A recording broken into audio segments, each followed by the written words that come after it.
153. Advocate. One who pleads the cause, or to plead the cause. No, I guess it could be one. It's a verb and a noun. To please the cause of another.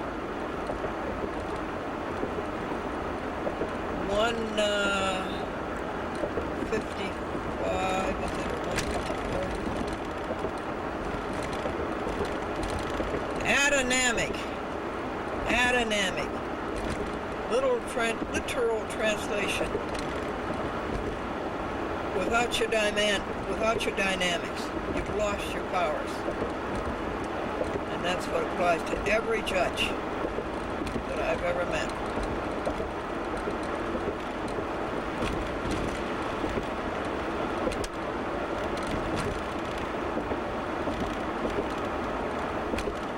Adonamic.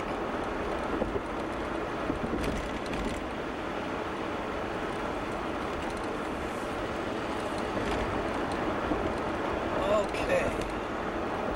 Esculapian. Of or pertaining to the medical crooks, the doctors. Aesculapius was the Roman god of medicine.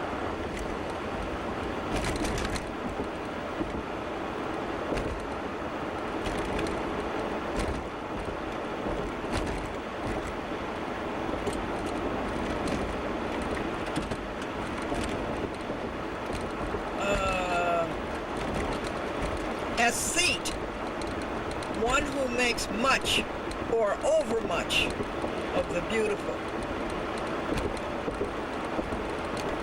Well, we were making much of this beauty, weren't we? Wow. What a gift.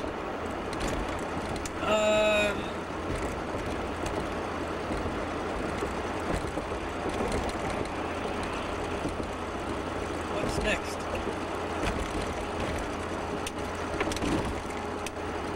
Affable.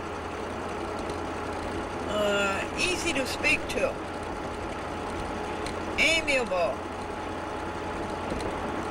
In response to another's address. Sociable. Mild and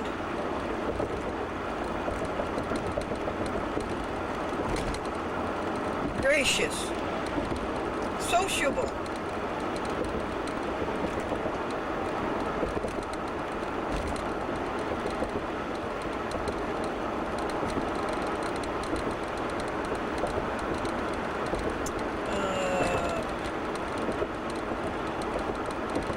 Benign. Benign.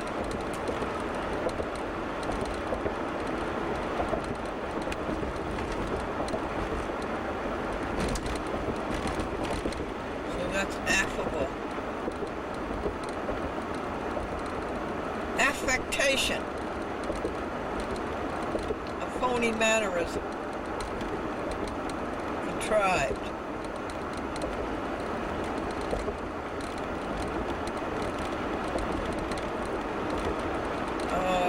Affective. No. Affecting. Affecting. Moving. Stirring. Touching. And the last one is affianced. Affianced. Like Frankie and me.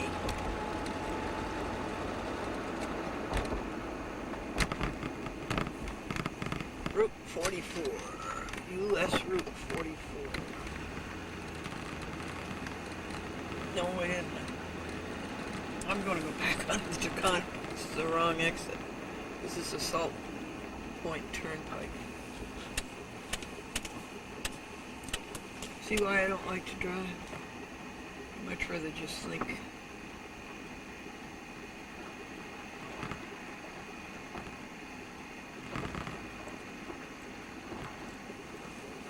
Okay. Anyway, we're down to the last word. I'm going to have the last word. Let's get back onto the Taconic.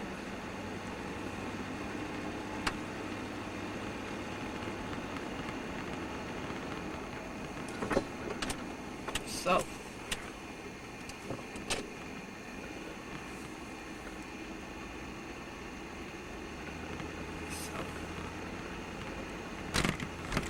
I guess this is right. This is where we were. Isn't that pretty over there, that hill?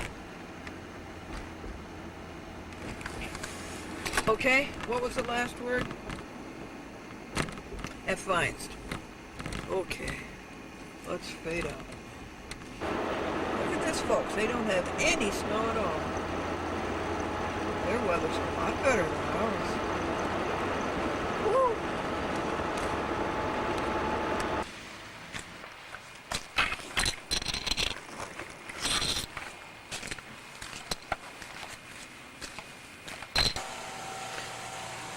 What's new and vegetarian? This is all vegetarian, folks. These are all meat analogs. See that? You don't have to murder animals, agonize them, torture them, murder them. All meat analogs.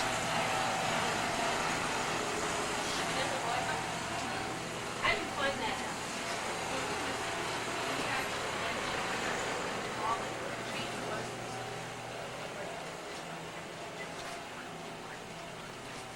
Hey, Hi. gotta go and take a picture of the organic fruit. They were really sweet. Best we get out of Florida. They had some oranges from different places that were so awful. It was like, what? You can't go to Florida and get any better than this. They're selected growers. The fields and orchards that they rent are selected. Oh, okay. Fruit is hand-picked. Wow. If it's not ripe, it stays on the tree. They'll do 2 pickings on the tree rather than just strip the So trees. that's the thing. They probably pick them closer to being ripe. We put these. Hey, how you doing? Hey, good. Good to see you, Ralph. Good to see you. Good to see you're still filming. Caught you. Kathy told me that you saw the show. Yeah, it was on last Monday. I know it was on Yeah. last Monday. Oh, that's.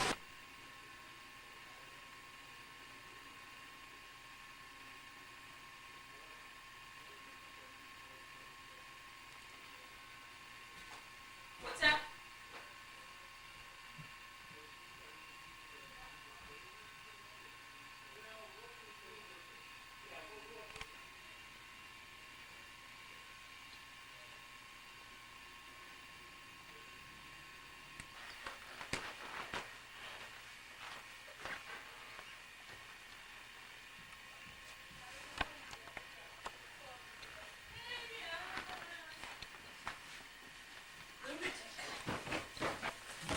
All right.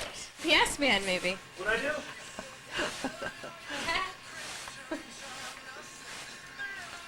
Oh, this looks nice. Isn't it beautiful? Yeah, I can see where they clean and where they haven't.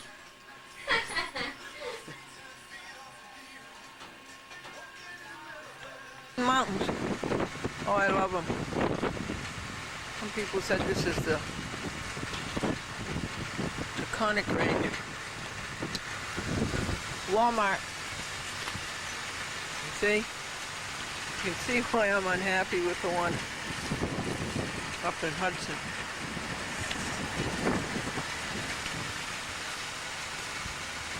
And the 2 buddies I used to have go to Walmart with me, Rusty, he died January 15th, 2 years ago. And Frankie died October 18th. Who survived following Jesus' death and resurrection.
What a quiet train.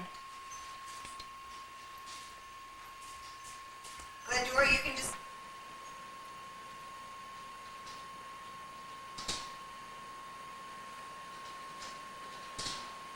What's the name of this train, Jordan? The front engine is a New Haven X Conrail, New Haven, ex-Conrail. and the engine behind it is a Conrail GP30, A Conrail GP30 is the engine behind it. and the one in front is an X Conrail New Haven GP9. Say again what the one...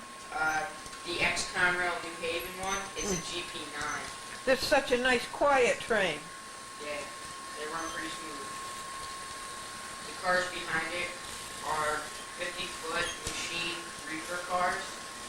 Machine Reaper cars? Yes. There's 3 of those, the Fruit Row Express. The next one is a 50-foot double floor Evans boxcar. Is that the gray one? The Norfolk Southern one, yeah. Why don't you come up near me where the people can hear you better? The next one is a New Haven boxcar. The red one? It's a 50-foot New Haven Okay, double door. okay. Next 3 are wood car. What's the next one, Jordan? The next ones are 70-ton hopper cars. Hopper cars? Those are fake loads in them right now. They're just fake coal. Next one is a 40-foot covered hopper car, which is Baraxa. The next one is a Conrail Glendora. The next one is a Canadian Pacific bulkhead flat car. And the last caboose is a New Haven extended vision caboose. Extended vision? Now why is it extended vision? Because it pops out on the sides a little bit, Okay. and it's in the center, so it's a center extended And center couplings. what year is that caboose? Caboose, I'd say they use them from about 1965 to around now. The extended vision. They do. hmm And what is this train called? Is it it's not the New England States or the Ohio Limited or? Actually, they usually come up with names like those for mostly passenger trains. Yeah, okay. This freight one, you could call it to where it's going. Like, let's say it was going to Hudson. You'd call it the Hudson, and then whatever numbers are at the front of the engine, you put those numbers after the Hudson. Oh, look, and he's going around the dining room table. Yep. Boy, you set this up nicely. And there's the station house?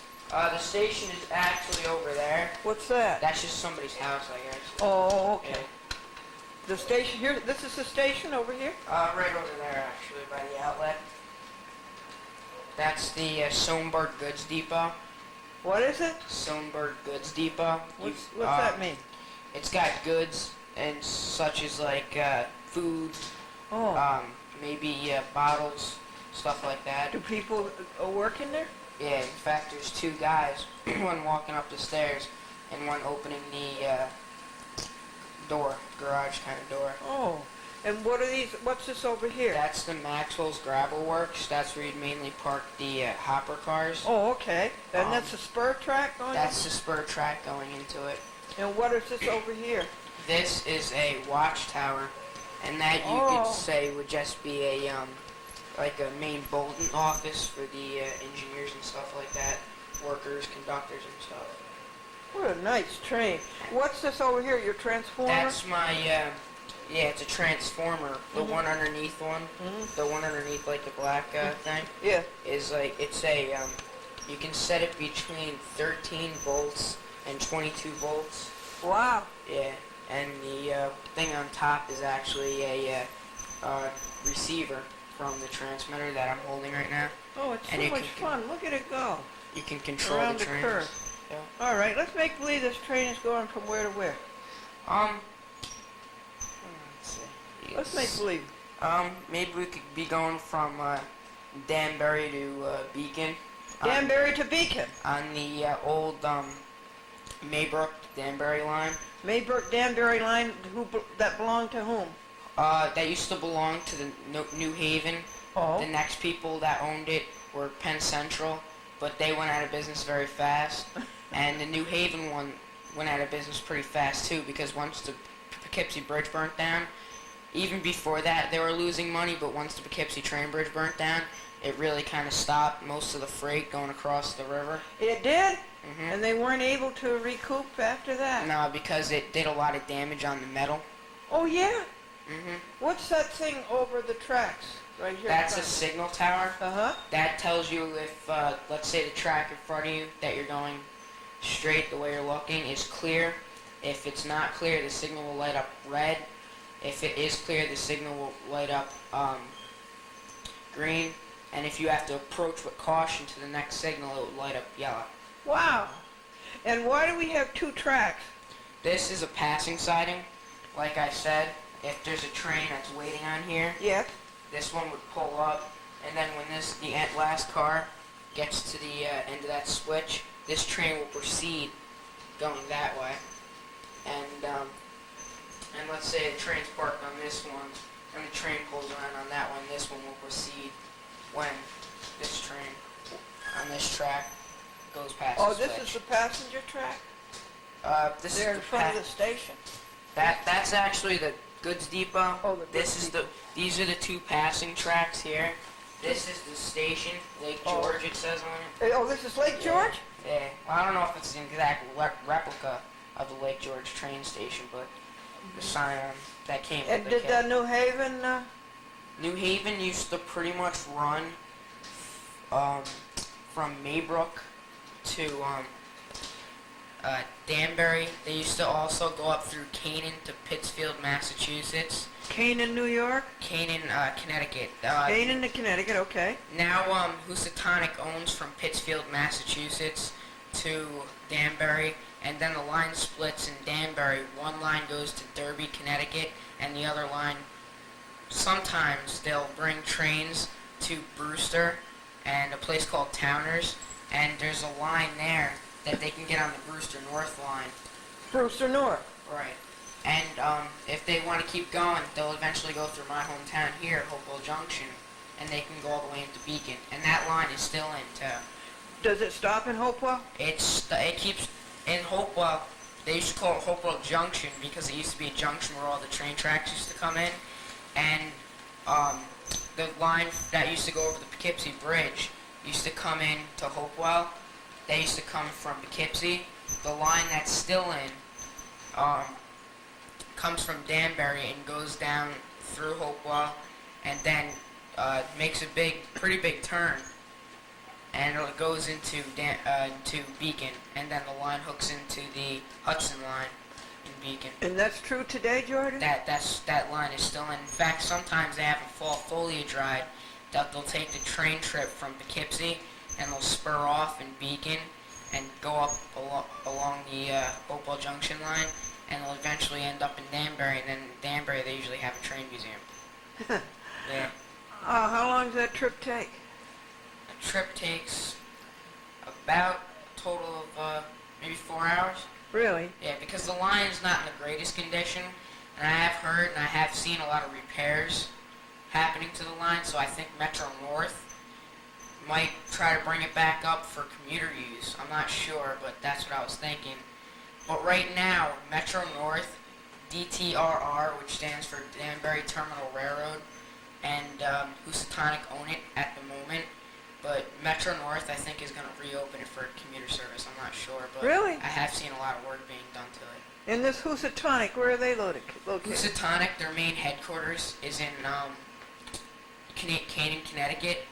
They run from Pittsfield, Massachusetts. They have an interconnection there with CSXT, and what they'll do is they'll bring over freight down that line, and they can bring it to business. It's more like a short line instead of a main line, so they can bring it, like the local trains will go to different businesses dropping off train cars and, supplies along the way. And Housatonic's mostly a short line. They're not a major freight line like CSX, Norfolk Southern, Burlington Northern, Santa Fe, Union Pacific. And What does CSX stand for? I think it stands for Chassis System something, and then the T stands for transportation, but I'm not sure what the X stands for. because I think most of the CSX engines were all X chassis system and seaboard system engines. I'm not sure, but they pretty much own all the lines that chassis system and seaboard system used to own. This is Jordan Soniglia, a very well-informed train buff, so impressive to me that I had to make a videotape of him and show it to you on TV. We'll be right back in just a second. Now, Jordan, it must have taken you a long time. Yeah, go ahead. It does take a pretty long time because a lot of the wiring and the connections between the track are mostly screw-togethers. There's hex head screws and there's regular Phillip head with washers on them, screws, and those are put into the track and through the rail joiners, and those will give a better electrical connection, and also it doesn't derail the train. It takes a lot to derail these trains too because they're heavy, but it makes it a lot better. The screws. How is the train powered?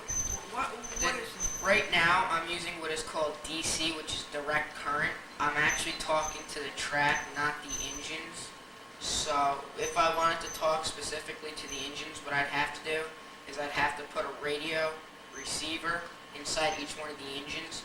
And there's something that's called, Lionel makes it, it's called scale command. And what they do is they put little receivers in the engines, and they use AC power, which will keep the lights on the engines going, even if it's not moving and still. The lights on the engines will stay on, and pretty much the electric and the radio signal go through the rails, and it is wireless, and it's got a toggle on it. It's pretty nice. And that transformer over there? That's running on DC right now, direct current. I'm talking to the track instead of to the engines like it would be with AC. Now, what do you mean talking to the track? I'm giving electric voltage to the track instead of the engine specifically. Oh, the voltage is in the track? Right. Oh.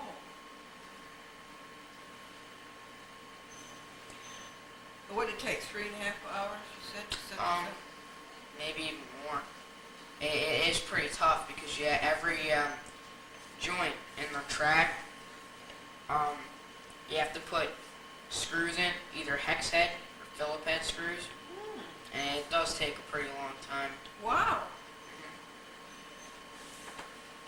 Where did you learn all this? Did you go to school? Or? My grandfather and me used to do a lot before he passed away, but we used to go to Selkirk, which is a big train yard that Conrail used to own. It's up in near Albany. Trains from the west, the north, the east, and the south come in there, and they all interjoin, and they can set trains out west, east, north, and south. They make them up there? They'll make up trains, they'll drop off trains, pretty much everything. In fact, they even have a big auto place up there where they can have car carriers, and they can automobile cars, and they put them inside. Yeah, that's nicer than what they used to. They sort of have like a net. Now they have a covering. The old one just used to be open. Yeah, and the cars used to arrive scratched. Yeah. So is Selkirk only for freight? Yes. Yeah, freight runs along the west side of the Hudson River, and passenger and freight sometimes they'll bring up garbage trains from New York City, along both the west and the east side I've seen. And but the west side is mainly for freight. They've never they might have used to have had passenger trains on the west side, which is the CSX line now, which is mainly freight. But most of the passenger runs on the east side now. And Metro North comes up from Grand Central Station, which is in New York City, and then Metro North stops in Poughkeepsie, and then Amtrak will split off before New York City and go into Penn Station, and they run up the same line, but they don't stop at Poughkeepsie. They keep going up through Hudson, and they keep on going up to Rensselaer, which is right by Albany. Oh. And then there's the line that splits off and goes to Boston, which goes through Pittsfield, Massachusetts. That's also the freight line that comes out of Selkirk and goes over to Springfield, and that goes right through Pittsfield, Massachusetts. And that's, Oh. I live in Chatham.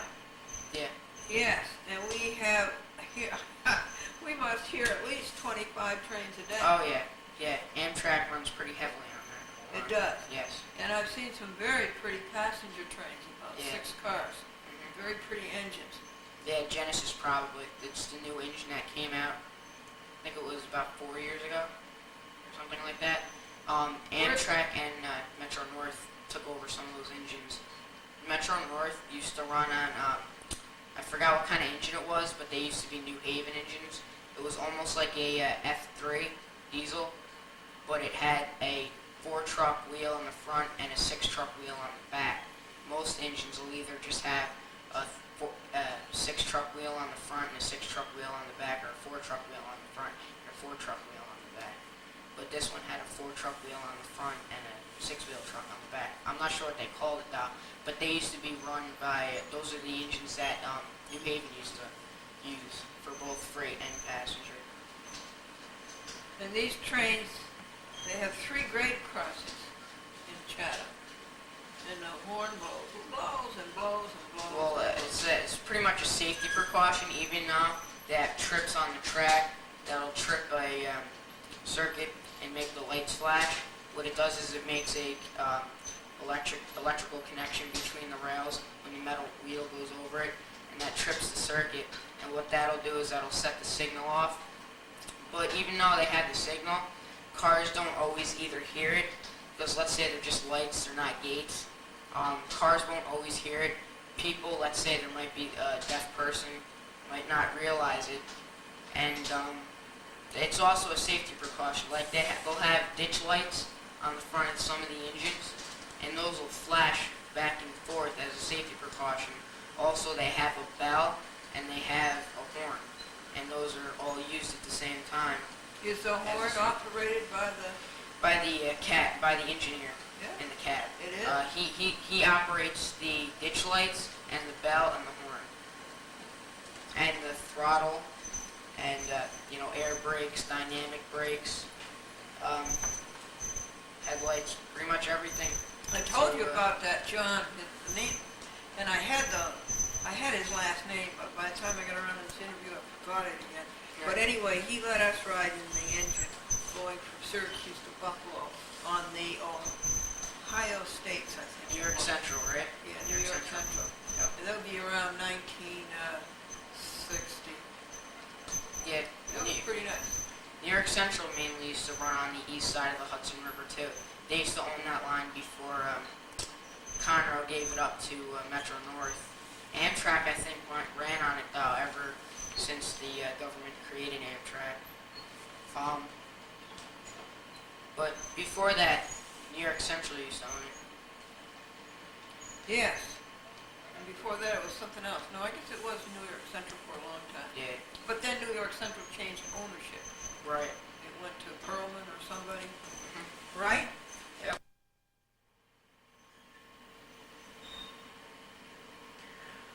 Jordan, how did you get started in this train interest? Well, I think I remember my first toy train when I was 1 year old. It was a little plastic one. But me and my grandfather did a lot of traveling around, looking at trains, like I said, in Selkirk and other places. We even took the train ride, too, from Poughkeepsie, the Adirondack one that used to go up through Hudson and went into Rensselaer and then went up to Montreal. We went alongside Lake Champlain. What was the name of that train? I think that was called, not sure, I think it was called the Adirondack or something like Okay, that. Yeah. Anyways, that went up the Hudson River from Poughkeepsie. It started out in Penn Station, but we got in at Poughkeepsie because that was the closest station that we could pick it up at. And we did a lot of traveling around with trains. We looked at a lot of freight trains even across the river from the CSX line, which used to be the Conrail line. Even when Conrail was in business, we even used to go over and watch the trains in Highland. But me and my grandfather really had a good time together, watching trains and stuff like that. And I think my first one of these trains was when I had to have been about 8 years old. Ever since then, I've been into these trains. They're called G-scale trains. There's Z gauge, N gauge, HO, S, O, and G gauge. And those are the main gauges. But I was mainly into N scale, and then when I got out of N scale, I went into HO. But I've already had the G scale, but now right now I'm mostly into HO and G scale. Is that what we're looking at tonight? We're looking at G scale right now, yes. Those are the bigger ones. They work on their 129th scale, most of them. But the narrow gauge G scale ones are 130th or 120th scale. Jordan, what's in the future for trains? I probably eventually want to have a pretty big train layout. As a job, I do want to become a train engineer. Oh, you do? Yes, I want to drive the trains, but first you have to become a conductor. You only really need a high school diploma, but I still want to go to college for about 2 years. Oh. But yeah, I want to become a engineer someday. And these trains that you're looking at right now can also go outdoors. They are waterproof. They go outdoors? Yeah. In fact, I built a G-scale layout outside my backyard one time, but I had some problems with the water, and it would flood in some spots sometimes. Not that it hurt it, but yeah, actually it could sort of hurt it. If the train went through too deep of water, it could probably get inside and ruin the circuit boards and stuff, and the electric motors inside. Your lawn has my tire tracks in it now. That's cool. Do you? And how do you learn to drive a train? You just get in and watch the. I have Train Simulator and a game called Train Z. It's a railroad simulator. Those are really good simulators if you're thinking about becoming a train engineer. Huh. You can drive the train. You can apply the brakes. You can apply the dynamic brakes, the reverser, and pretty much all the controls that's in a diesel engine. If you have an electric, it's pretty much the same thing, but you got buttons for the pantographs and stuff like that.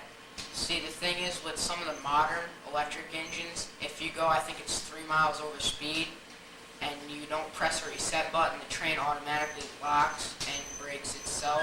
With the diesel engines, some of the diesel engines also have it today. If you don't touch the controls, like for I think about 20 minutes, you have to press a reset button, or it'll automatically brake. It'll shut down the engine, and it'll automatically apply the brakes. That's mostly, I think, in like the Dash 9 engine, which is the most modern engine I think that General Electric put out. That's got 6-wheel trucks, I think. So it's a very big engine. What was your granddaddy's name? His name was William Elliott. And how long ago did he pass away? He passed away coming up on 3 years in May. Oh. Or 2 years, excuse me, sorry. And you're how old? I'm 14. 14. Yeah. Well, gee, this is nice. Is there anything else you want to tell the people? It's a very good hobby. It's expensive. They say it's actually one of the most expensive hobbies out there. But if you're really into it, it's a very fun and nice hobby. If anybody's thinking about getting into it, you really have to realize though there's a lot of work and a lot of maintenance that you have to keep up with the engines and the cars too. Because there's a lot of custom stuff too that I've done to some of these train cars. Like my Aristocrat box car came with ball bearing wheels. Ooh. And it's there's a metal like washer that's stuck in the wheels, and I took them out because it would really make a lot of squeaking noises and stuff. So I just took them out, and it's a lot quieter now, which is nice. Well, yeah, I was going to tell you, this is a very quiet train. Yeah. Okay, Jordan, anything else you want to tell the public? That's pretty much it. It's Okay. a pretty fun hobby, though. Yeah, we want to thank you very much. Want to thank you, Jordan, very much No problem. for having us to your home and telling us about your beautiful collection and all the things you know. Anytime. Anything you know, everything you know about trains. Yeah. I'm just fascinated by it. Thanks. Okay. Not sure everything is correct, Eh, but I know to my knowledge is pretty good, I think. Yeah. Take care. Yep, you too. Bye.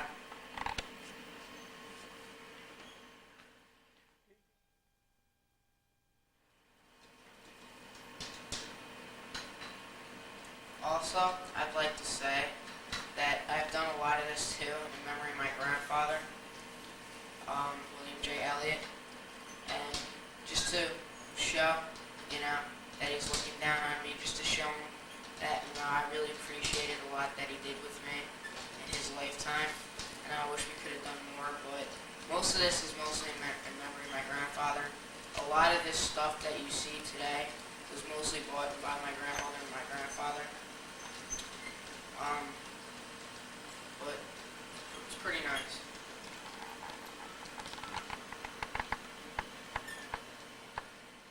My grandfather. The January moon. That means another clear day. Means another sunny day. The January moon. And Franklin's poem, The Visitor, makes you glad the full moon came.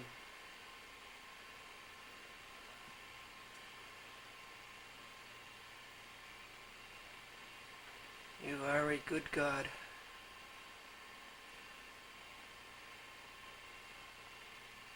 You give us so much. Be still, my soul, the Lord is on thy side.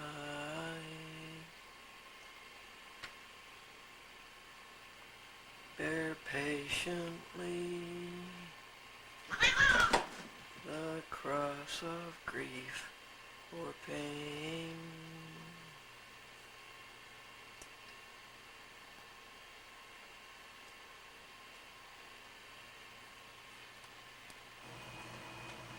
Folks, in connection with the beautiful full moon last night, I'd like to read you this poem on page 39 by Franklin Buell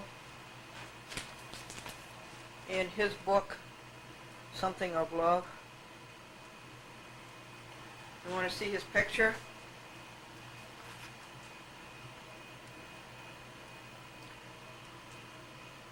I remember that in Buffalo, where the nights can be very cold but very clear, I was always impressed by the full moon.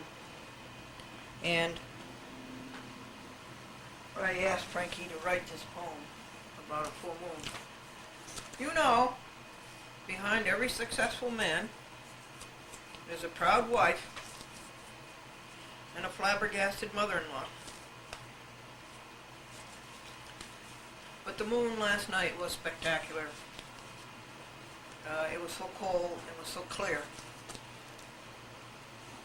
And I see it rising in the east, and then I see it setting in the west. It's a great gift. Visitor, making a midsummer call, he is no bother at all. He doesn't talk, never eats, never takes the softest seats. Though he may come late at night, there's no need to leave a light. He doesn't mess up a bed, requires no planning ahead, careful not to stay too long. He seems to do nothing wrong, but all that does not reveal the key to this guest's appeal. It's a smile through a window frame that makes you glad the full moon came. Franklin Buell.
The January moon.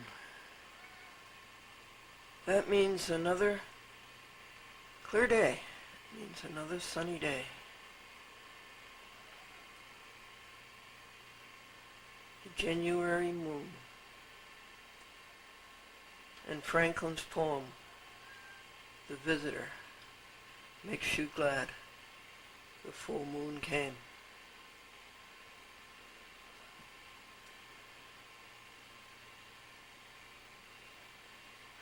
You are a good God.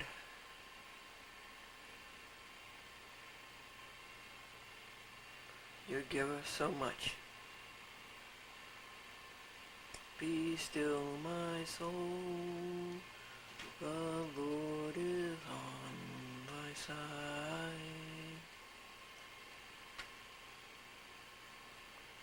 Bear patiently the cross of grief or pain.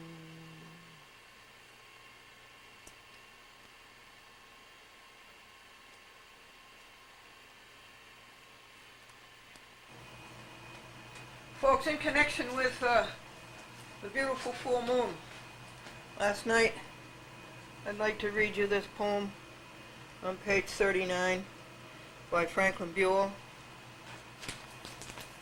in his book, Something of Love. You want to see his picture?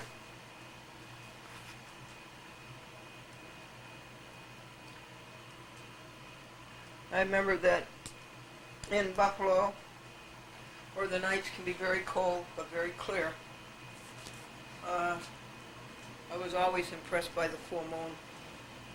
And I asked Frankie to write this poem about a full moon.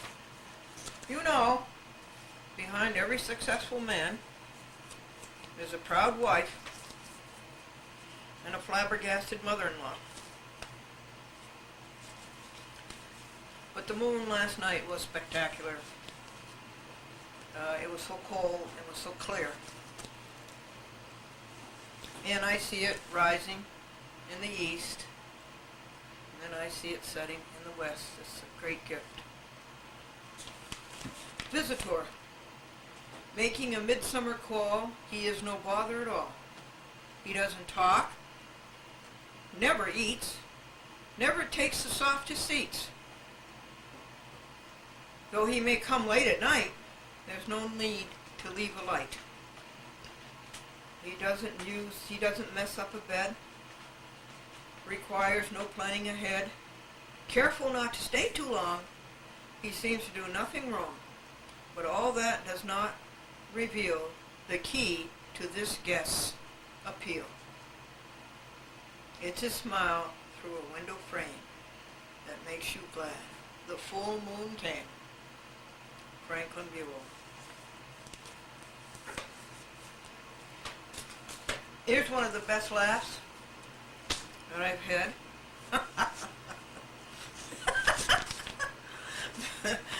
This is the United States Court of Appeals for the District of Columbia. And just a little background here. Congress gave you a law that you could complain about a judge on the basis of judicial misconduct or judicial disability, so that you didn't have to go through the lengthy decade process of going through the Senate. This was a quick and easy way to complain about a judge. And so the process is that you take the United States District Court judge, in this case Paul L. Friedman, in the United States District Court, Washington, D.C., and you complain to the circuit in which that judge is. And the chief judge of the circuit looks at the complaint and decides whether to dismiss it or to do something about it. Well, I've written over 150 of these judicial misconduct and disability complaints, codified as Title 28 U.S. Code, Section 351, Judicial Reform Act of 2002. And before that was 371, Judicial something Reform Act of 1982, I guess. They should write a Judicial Reform Act every week. Congress should. Anyhow. And then the chief judge of the circuit writes back and tells you that you're not going to do anything about the complaint. He's going to say that it's frivolous, that it's related to the decision, and that you can't complain about a judge using Title 28 U.S. Code 351 on the basis of the decision. The proper venue, or the proper canal for that is the appeal. Okay, so I complained about Friedman, right? And then the head judge in the Second Circuit, Ginsburg, or somebody else, wrote back and just, fluffed off the complaint, putting the United States of America in the back and putting themselves and their self-interest in the front. So, if you don't like what the chief judge does, the law says that you can petition the Judicial Council of the circuit for review. Who is the Judicial Council? Well, it's a mob of judges from the United States District Court and from the United States Court of Appeals. And so the mob from the United States Court of Appeals in the District of Columbia was 14 people. It was Ginsburg, it was Henderson, it was Kennedy, it was Garland, it was a whole bunch of judges. And so they affirmed the chief judge's dismissal of my judicial misconduct complaint, judicial misconduct and disability. And so, which was wrong, and that's the end. You can't go any farther than that. Except that great inspiration came to me when these 14 judges dismissed my complaint about the chief judge's decision about Friedman. I complained about the entire Judicial Council and wrote a disability and misconduct complaint about them. Now, who's going to review that? All right, so here's the letter that gave me the best laugh I've had this year. The year is only 8 days old.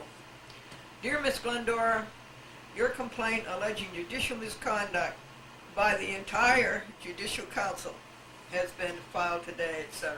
By the entire Judicial Council. That is precious. And that's from Mark Lynch for Langa, the clerk of the U.S. Court of Appeals in Washington, D.C. What the errands I wasn't very good about videotaping, they were to the post office, and I forgot to take the videotapes to chat with Glendora to mail.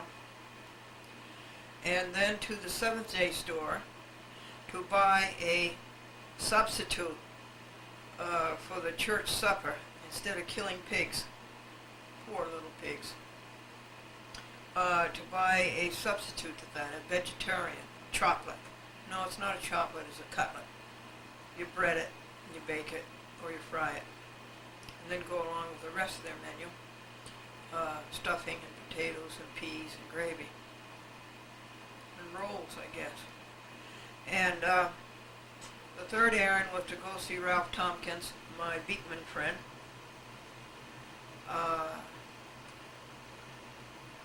And the fourth one was to go to take to lunch. I brought a vegetarian lunch at the Seventh-day store in Pleasant Valley to see my funeral director. I love my funeral director. As a matter of fact, she's a trustee of the Glendora Franklin Living Trust for the preservation of the Pro Se Public Access and Newspaper Museum. She's a successor trustee. Excuse me. She's a successor trustee. Devin, Courtney, and Megan are the successor trustees. There are only 7, 8, and 9, or 8, 9, yeah, 7, 8, 9. And then I went to Walmart and Fishkill. See, these other Walmarts up here don't compare to Fishkill. They don't have a super grocery store. And it's important. Imperial margarine at Price Chopper is $1.09. At Walmart, it's 50 cents. Pot pies at Walmart are 44 cents. At Price Chopper, they're 99 cents. Progresso soup at Walmart is $1.50. At Price Chopper, it's $2.29. This goes on and on and on. I figure that at Price Chopper, you are paying anywhere from 40 cents to 50 cents extra on the dollar. Now, what does that do to people on a fixed income, retired? And they're getting away with it, but they won't for long, because East Greenbush is opening up a super Walmart, and that means a super grocery store. And the last one was the interview you saw with that amazing young man, Jordan Siniglia, who knows so much about trains, and we only just touched the very top of it. He knows so much more.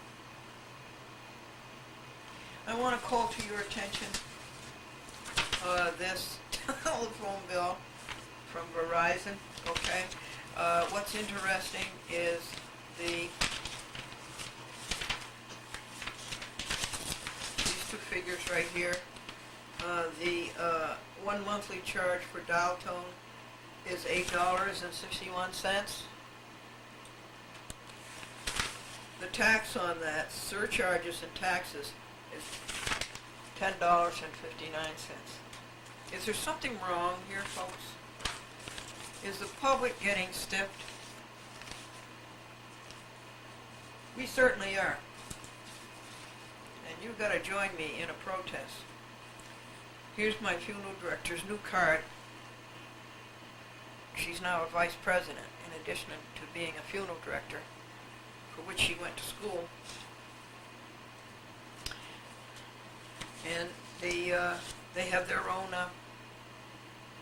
flower shop.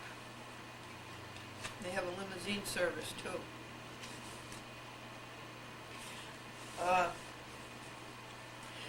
How did she get interested? Well, when she was a little girl, her father worked at the funeral home, and when he'd go over on weekends, he'd ask her if she'd want to go, and she would go over, and she liked it.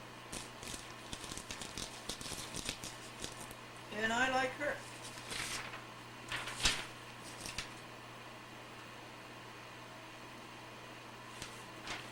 Okay, I think we're down to jokes. Peter says, I see spots before my eyes. And his friend says, well, did you see a doctor? Peter says, no, just spots.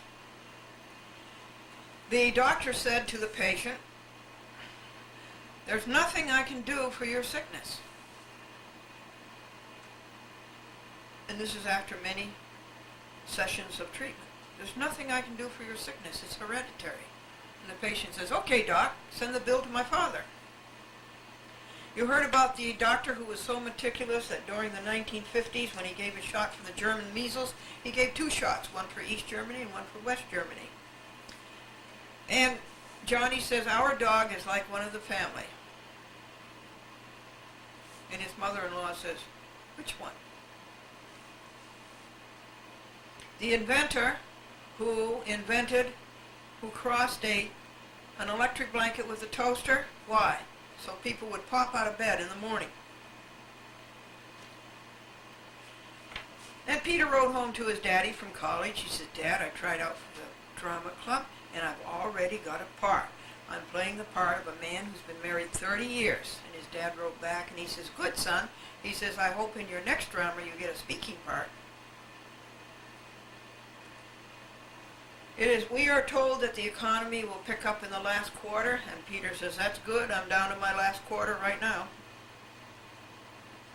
There are some things, folks, that money cannot buy. For instance, what it bought 10 years ago. And they say that teenagers don't know the value of the dollar. Well, they do.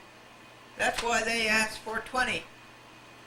This is Glendora, Chat with Glendora, on 42 TV stations, including Washington, D.C., thanks to George McDermott. Okay, that's perfect. It'll give me a little bit more time to do what he has to do. Okay. All right, that'll be okay then, Glendora. Did I tell you about the man who wanted a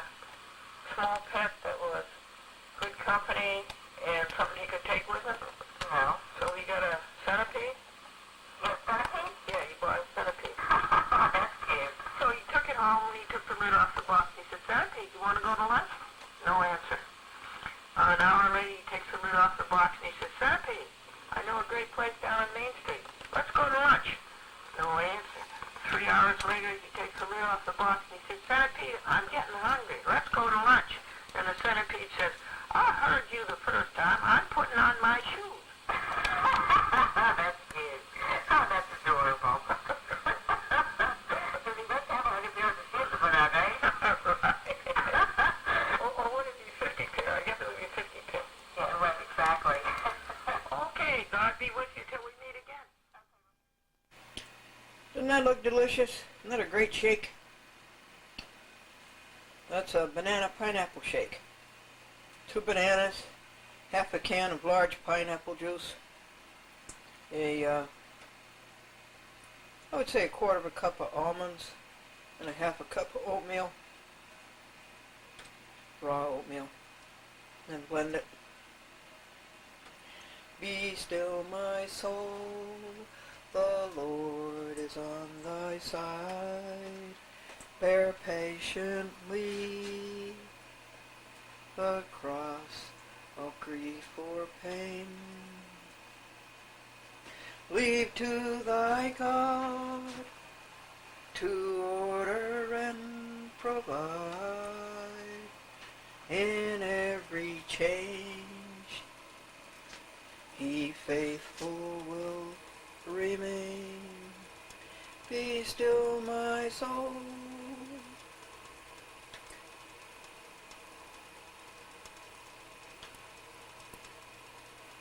Thou real, thou friendly.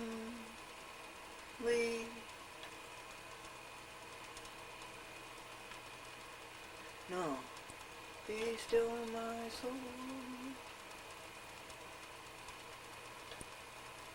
I'll have to go look it up, folks. Okay.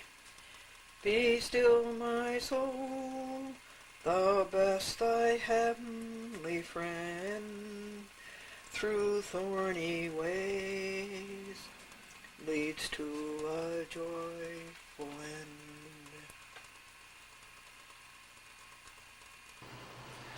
People, viewers of A Chat with Glendora, and court reformers, this is from the City Court of the City of Rye.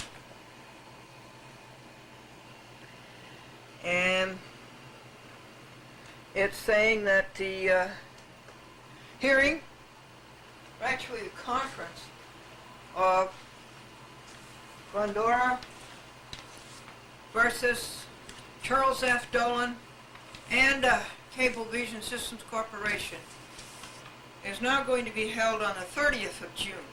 I wish you would go.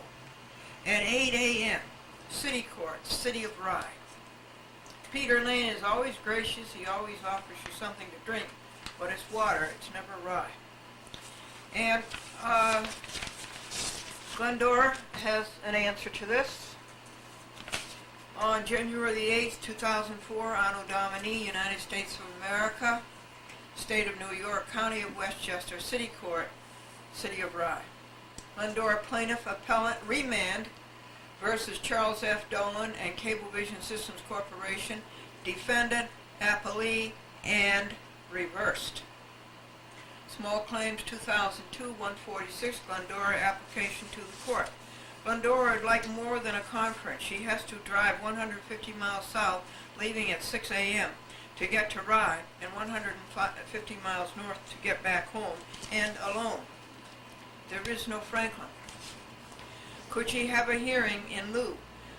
Could the case be fully briefed before the court appearance? A conference is acceptable if Cablevision Systems Corporation and Charles F. Dolan, defendants, will agree at said conference to give Glendora the $3,000 the Supreme Court awarded, plus the $100 postage wasted by Charles F. Dolan and Cablevision Systems Corporation. Glendora vehemently opposes the extended motion practice as occurred last year. Most of this waste was caused by Callaghan's ineptitude. Callaghan is their Park Avenue lawyer. It's so dumb. That costs alone $5,000. Charles Dolan is failing his fiduciary responsibility to shareholders. Adjourn, Glendora asked? No, this case was dismissed by the Rye City Court last year. A case dismissed cannot be adjourned. It is more like a hearing on the reversal and remand of Glendora versus Charles F. Dolan and Cablevision Systems Corporation will be held on January 30, 2004 at 8:30 a.m. Changing dates is an adversity for Glendora. She has to reschedule or line up new monitors. Her best monitor may not be able to make a Friday. He could have made January 22nd Thursday. Big note. The caption of this case is as Glendora wrote it.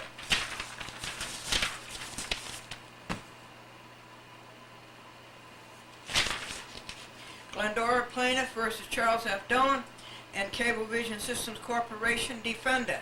This is exactly as the caption must appear on all papers. A caption cannot be changed without an order from the court. Such order must honor due process. No matter which court did this adulteration of the caption, municipal or state, illiteracy will not be tolerated. Glendora will sue judges and clerks under Title 18 U.S. Code, Section 1513, Criminal Code. 4. Tampering with the record. She will invoke Criminal Code 18 U.S. Code, Section 1941, RICO, Racketeer Influence Crime Organization, to give the federal court subject matter jurisdiction over a criminal act. What did the judge say to the dentist? Do you swear to pull the tooth, the whole tooth, and nothing but the tooth? Dated January 8, 2004, Anno Domini, State of New York, yours in truth, and in Armo Patriae. Without prejudice, Uniform Commercial Code, Book 1, Section 207, Glendora, a chat with Glendora on 42 TV stations, including Washington, D.C., and including Rye, New York. Service list. Charles F. Dolan, Cablevision Systems Corporation, courtesy copy to City Court Judge Peter Lane, Clerk of the Court, Caligeek, Glendora TV audience, that's you, the most important one on this list. McDermott, Nancy, CJA, Center for Judicial Accountability, Incorporated, Zabby, and Annie. Opus 1082, 3 hours and $8. And a copy of all of the mistakes corrected that the Rye City Court sent through the mail, and that would be mail fly. Mail fly. And guess what? I actually left a page silent. Now you see this big pile behind my shoulder? Well, that's the case. Those are the papers on the case today. And I've got to go through all these and make notes, so I will be prepared for anything that comes up in court.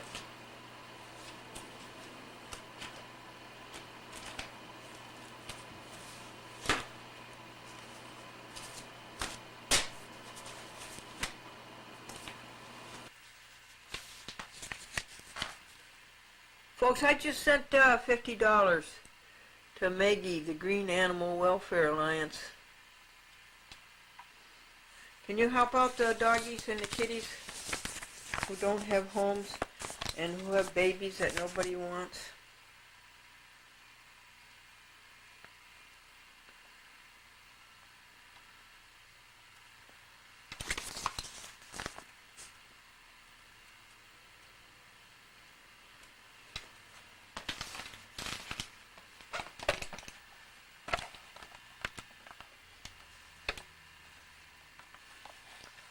Folks, somebody sold our name to the American Cancer Society. And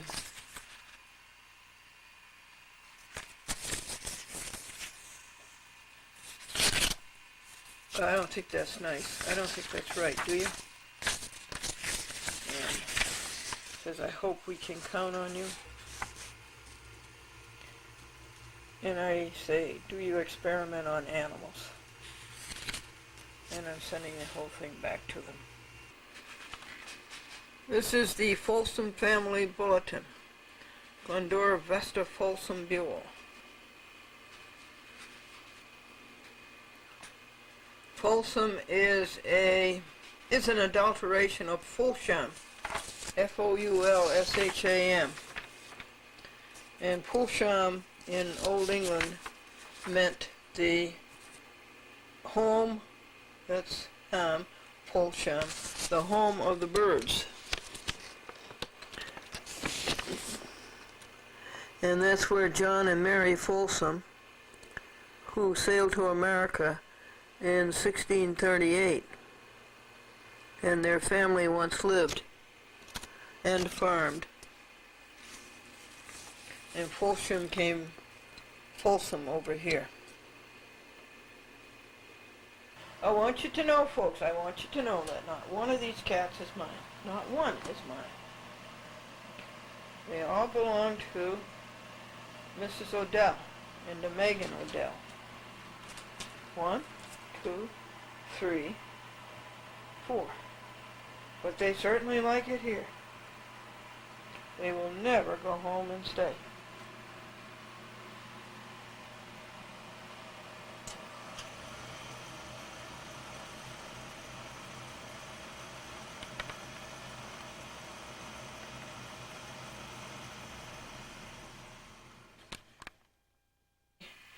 She has a skin affliction. She itches all the time. And you have to keep the bandage on her, or she digs her skin. She digs way down till the skin exposes blood and scabs. But she's getting better. Is this a good idea? This is to the send a story. I want to hear from you. Yes, I'm talking to you. This bulletin, the Folsom Family Association, is one of the great things about having a family as large as ours, is that we are bound to have some very informative stories to tell that others may want to hear. So I sent them this. Glendora, Vesta, Folsom is now on TV in the nation's capital. A chat with Glendora is seen on Channel 5, Comcast DC TV in Washington, D.C. Glendora reports on federal, state, and municipal judges who do not do their job, justice. They are trying to rob us of America. A chat with Glendora is on 42 TV stations across the USA, Oregon, New Mexico, District of Columbia, Connecticut, New Jersey, and New York. Glendora agitates for perfect people, a perfect world, the end of cruelty and injustice. She sings hymns on her program, says prayers, tells jokes, and reads court papers. She was on the David Letterman show talking about happiness and being interviewed about the president of the National Broadcasting Company appearing on her show. Do you know computers are in the Bible? She asked. Yes. Eve said to Adam, do you want an apple too? Hi there, everybody. I want to introduce you to Nancy DeCroce, who's a Queens resident, and she has a very important statement to all of you people in New York City and New York State. Hello, Nancy. How are you? Just fine, thank you. Okay, read us your statement, please. Okay. We all need to be troubled by loss of integrity.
appearing on her show.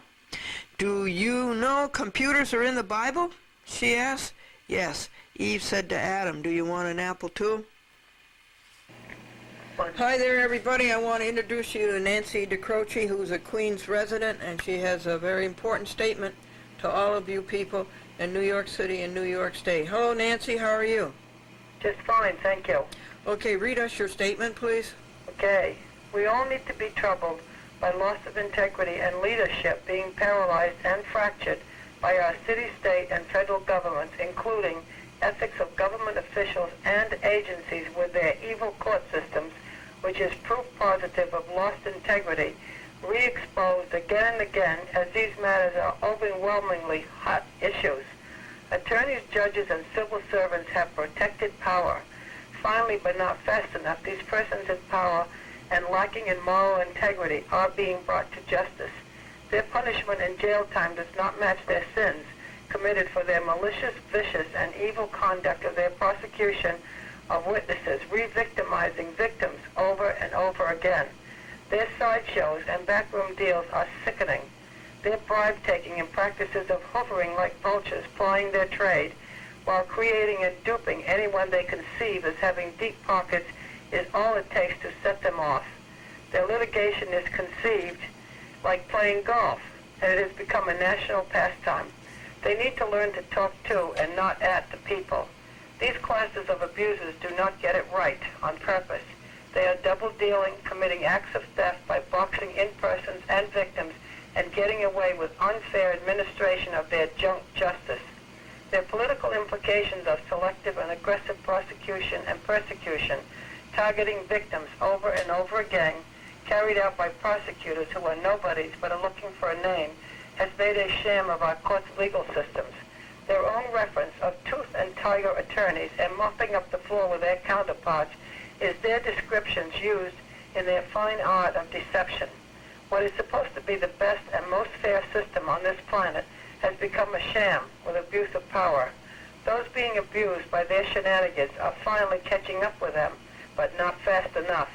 If your name is entered into their computer, even when filing for a legitimate issue, you will very likely become a victim of their theft for revenue. Their abuse will survive your death, and they will fill your tracks and go on to their next targeted victim. These social heavyweights must be exposed for what it is they do or do not do, as they are guilty of gross violations of public trust. Political patronage is the name of their game. If you are not in the loop, you lose. Whatever happened to a citizen's right that one is innocent unless you are proved guilty? The press is part and parcel of this corruption. The press as well are fine-tuned and lack honesty in properly exposing this corruption. The matter at hand is that of a one more Queens Building Department civil servant whose title is inspector, who at will makes false allegations, and he knows it, and he's getting away with it. What is worse, his judge is in cahoots with him, sustaining his false testimony. The public is brainwashed into believing if you are not an attorney or are poor, one cannot take on city government and prove their innocence.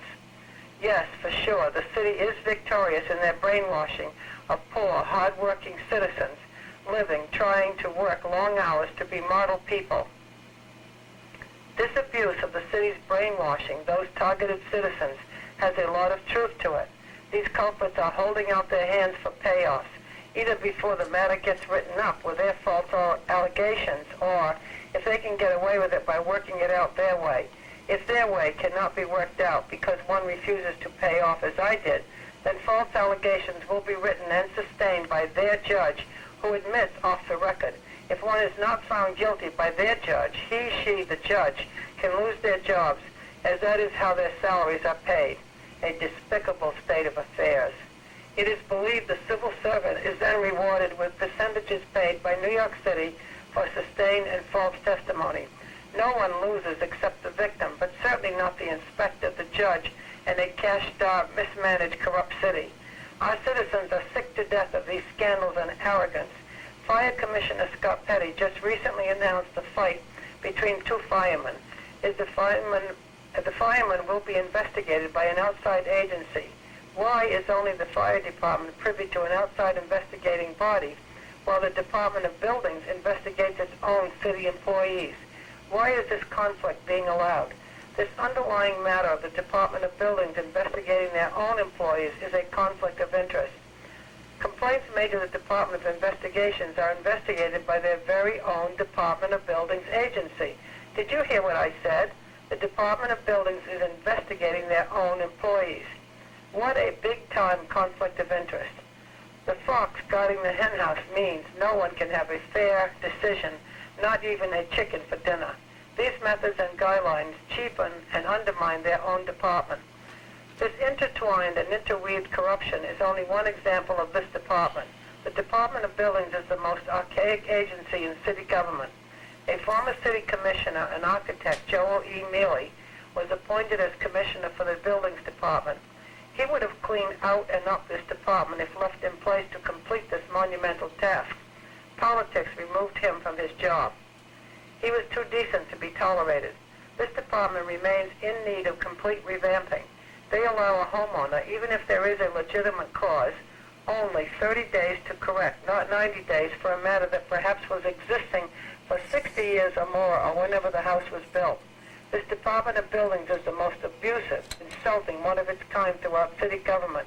It appears even licensed architects may be parties to these selected victims and rip-offs, as the architect is never cited for his lack of a completed job for which he was hired to do. Those powerful persons are extremists, adding to the atmosphere of terror, but they are operating from within. Where is the concern and control? We must be more than flies on the wall and get a seat and voice in correction of this evil and abusive practice, because we the people deserve better. The frustration, waste, and lack of integrity since 9/11 has further crowded and eroded our vision. It is time to restore public trust and see past the clouds that have enveloped us with waste, fraud, deception, and corruption. This case is that of an ardent racist neighbor who has been treated all his life for alcoholism. His bullying was not addressed properly from the beginning when he started making false complaints 25 years ago, after being advised it would be necessary for me to trim and cut back the overhang from his tree, as my rear entry door windows and garage were blocked by this tree. His reply was, "Don't touch my tree or you'll be found in a ditch." The police department's advice was to go to mediation. I did, and he lost. A person who drinks never forgets a loss. This neighbor for all these years has his leaders and gutter drains from his roof illegally connected and draining into my drainage system, causing constant water seeping and producing mold growth inside my house. This has gone on for more than 20 years and has forced me to move out of my own house on 4 occasions. But the Department of Buildings now informs me I need to call 311. If there are complaints about this neighbor and his premises, even though their inspector, their civil servant was vicious and aggressive in his attack on me, and he made and testified false allegations, they have allowed this inebriated neighbor to conceal his legal activities. Why is he exempt from the department's inspection? And why have they not made an inspection of his quality?